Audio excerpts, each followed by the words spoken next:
राजस्थान के जैसलमेर शहर से 18 किलोमीटर दूर एक ऐसी जगह है जहां सूरज डूबते ही जाने की हिम्मत कोई नहीं करता। दिन में यहां पर्यटक आते हैं, पुराने खंडहर देखते हैं, तस्वीरें लेते हैं, लेकिन शाम ढलते ही इस गांव के दरवाजे बंद कर दिए जाते हैं, क्योंकि यह सिर्फ एक खंडहर नहीं है, यह कुलधरा है, एक शापित गांव। वो गांव जहां से पौने 200 साल पहले 1500 लोग एक ही रात में गायब हो गए थे। नहीं, यह कोई फिल्मी कहानी नहीं है, यह सच है। एक पूरा गांव, 300 से ज्यादा घर और 1500 लोग बस गायब। और कहानी यहाँ खत्म नहीं होती। जाने से पहले उन लोगों ने इस जमीन को श्राप दे दिया, कोई भी यहाँ कभी नहीं रह सकेगा। तो आज जानते हैं कुलधरा गांव की असली कहानी, जहां रात में पायलों की छम छम सुनाई देती है, लेकिन कोई दिखता नहीं। 13वीं सदी में राजस्थान के पालीवाल ब्राह्मण समुदाय ने एक नई बस्ती बसाई। रेत के टीलों के बीच एक ऐसा गांव जो फलता फूलता था। यह गांव था कुलधरा, एक समृद्ध गांव, 400 मकान, 3 सड़कें, बीच में एक मां दुर्गा का मंदिर, 1500 लोग। यहाँ के लोग व्यापारी थे, विद्वान थे, कलाकार थे। कहा जाता है कि कुलधरा के पास ही 81 और गांव थे, सब पालीवाल ब्राह्मणों के। लेकिन 18वीं सदी के अंत में कुलधरा की खुशहाली पर खतरा मंडराने लगा। एक ऐसा खतरा जो किसी युद्ध या बीमारी से नहीं, बल्कि सत्ता के अहंकार से आया। जैसलमेर राज्य के दीवान यानी प्रधानमंत्री थे सलीम सिंह, एक शक्तिशाली लेकिन अहंकारी और क्रूर शासक। एक दिन सलीम सिंह कुलधरा घूमने आया। वहां उसकी नज़र गांव के मुखिया की बेटी पर पड़ी। उसकी खूबसूरती पर वह मोहित हो गया। उसने सीधा प्रस्ताव भेजा। वह उस लड़की से शादी करना चाहता था, लेकिन यह कोई प्यार भरा प्रस्ताव नहीं था, यह जबरदस्ती थी। मुखिया ने मना कर दिया। सलीम सिंह ने गांव वालों को 24 घंटे का अल्टीमेटम दिया, लड़की नहीं दी तो भारी कर लगा दिया जाएगा। पालीवाल ब्राह्मणों के लिए यह सिर्फ टैक्स का सवाल नहीं था, यह उनके अस्तित्व, उनके सम्मान और उनकी बेटी की इज्जत का सवाल था। उन्होंने एक पंचायत बुलाई, सिर्फ कुलधरा की नहीं, बल्कि आसपास के 81 गांवों के सभी बुजुर्ग एकत्रित हुए। फैसला एक था, लड़की को बचाना है, ना तो सलीम सिंह के आगे झुकना है, ना उसके जुल्म सहने हैं। लेकिन कैसे? एक ही रास्ता था, यह जमीन छोड़ दो। तय हुआ पौने 200 साल पहले फरवरी महीने की एक पूनम की रात को सारे गांव वाले अपने घर छोड़कर चले गए। लेकिन सनसनी और भी बड़ी थी। उन्होंने कोई नक्शा नहीं छोड़ा, कोई खत नहीं छोड़ा, कोई सामान नहीं छोड़ा, बस खाली घर। और न जाने कहां चले गए, आज तक पता नहीं चला। कोई मरा, कोई बचा, कोई नहीं जानता। बस इतना पता है, उस रात के बाद कभी कोई यहां नहीं लौटा। लेकिन जाने से पहले उन पालीवाल ब्राह्मणों ने गांव को एक आखिरी भयानक तोहफा दिया, एक श्राप।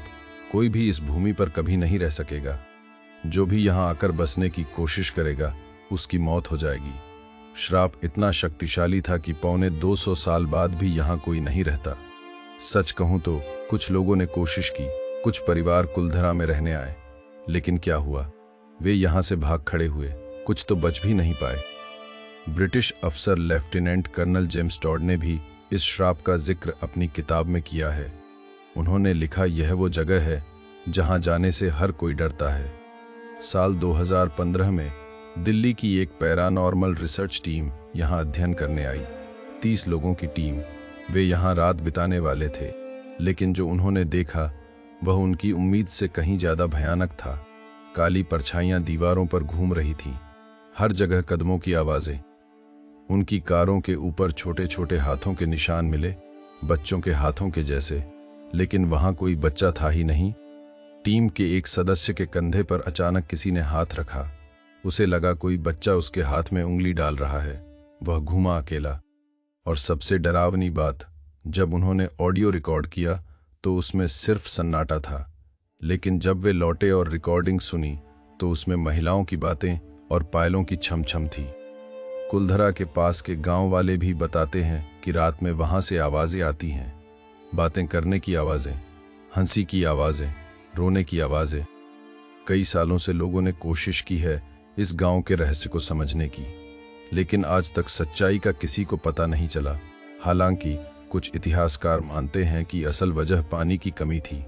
सालों के सूखे ने लोगों को पलायन करने पर मजबूर कर दिया। लेकिन अगर वजह पानी की कमी थी तो सलीम सिंह की कहानी क्यों? पायलों की आवाज़ें क्यों? कारों पर बच्चों के हाथों के निशान क्यों? आज कुलधरा में क्या होता है? सुबह 6 बजे गेट खुलता है, शाम 6 बजे गेट बंद, क्योंकि सूरज डूबते ही यहाँ की हवा बदल जाती है। ब्रिटिश जमाने से लेकर आज तक कोई भी शाम ढलने के बाद इस गांव में नहीं रुका। जो रुका वह फिर कभी वैसा नहीं रहा। पर्यटन विभाग ने इसे हेरिटेज साइट घोषित कर दिया है, लेकिन शाम ढलते ही गांव की चाबी पास के गांव वालों के पास चली जाती है।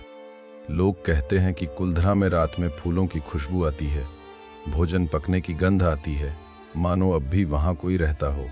इतिहास और रहस्य के इस गांव में आज भी लोग जाते हैं, लेकिन सिर्फ दिन में, डर के साथ, और कभी कभी अपने कंधे पर किसी के हाथ का एहसास लेकर। तो क्या आप मानते हैं, क्या पौने 200 साल पहले 1500 लोग वाकई गायब हो गए थे? क्या श्राप सच है, या फिर सब सिर्फ एक कहानी है? जवाब शायद कभी नहीं मिलेगा, लेकिन इतना तय है, पिछले पौने 200 सालों में इस गांव में कोई नहीं रहा है और कोई रहने की कोशिश भी नहीं करता। कुलधरा हमें सिखाता है, कभी कभी इंसानी जुल्म इतना बढ़ जाता है कि लोग अपनी पूरी दुनिया छोड़कर भी चले जाएं और अपने पीछे सिर्फ एक श्राप छोड़ जाएं। सलीम सिंह को वह लड़की कभी नहीं मिली, कुलधरा उसे भी कभी नहीं मिला। आज सलीम सिंह का कोई नाम नहीं लेता, लेकिन कुलधरा की आवाज़ें अब भी सुनाई देती हैं। क्या आपको यह कहानी पसंद आई? क्या आपके आसपास भी कोई ऐसी जगह है जो श्रापित कहलाती है? हमें कमेंट करके ज़रूर बताएं। लाइक और शेयर करना मत भूलना, और हाँ, सब्सक्राइब कर लो ताकि अगली कहानी सबसे पहले तुम तक पहुँचे। अगली बार एक और असली भूतिया कहानी के साथ। जब तक याद रखना, कोई भी जगह पूरी तरह खाली नहीं होती, और कुलधरा तो बिल्कुल नहीं। शुभ रात्रि।